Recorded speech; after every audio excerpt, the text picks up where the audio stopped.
ஆண்டவராகிய இயேசு கிறிஸ்துவின் இனிதான நாமத்தினால் இந்த காலை நேரத்தில் எனக்கு அன்பான தேவனுடைய பிள்ளைகளே, உங்கள் ஒவ்வொருவரையும் அன்போடு கூட வாழ்த்தி ஆசீர்வதிக்கின்றேன்.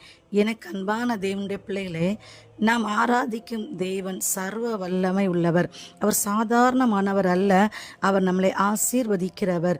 இந்த காலை நேரத்தில் கூட ஏதோ ஒரு காரியத்திற்காக உங்களுடைய இருதயம் திகைத்து போய் காணப்படலாம், நம்பிக்கையற்றவர்களாக காணப்படலாம், நம்பிக்கை இல்லாத ஒரு சூழ்நிலையிலே காணப்படலாம். இன்றைக்கு ஆண்டவர் உங்களை பார்த்து சொல்லுகிறார், மகனே மகளே, திகையாதே, நான் உன் தேவன் என்று ஆண்டவர் சொல்லுகிறார். நிச்சயமாய் ஆண்டவர் உங்களுடைய வாழ்க்கையில் ஒரு அற்புதத்தை செய்வார். உங்களுடைய நம்பிக்கையை இழந்து போய்விடாதபடிக்கு ஆண்டவருடைய அன்பின் கரத்தில் உங்களுடைய வாழ்க்கையை ஒப்பு கொடுங்கள்.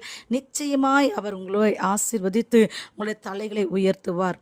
தகப்பனே, இந்த காலை நேரத்தில் உடைய பிள்ளைகள் ஒவ்வொருவரையும் உடைய கரத்தில் ஒப்பு கொடுக்கிறேன். மனதார ஆசீர்வதித்து ஜெபிக்கிறேனப்பா.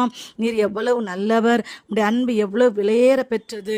திகையாதே, நான் உன் தேவன் என்று சொன்னதான அந்த வார்த்தை கர்த்தர் உடைய பிள்ளைகளை அப்பா பலப்படுத்தி நடத்துவீராக.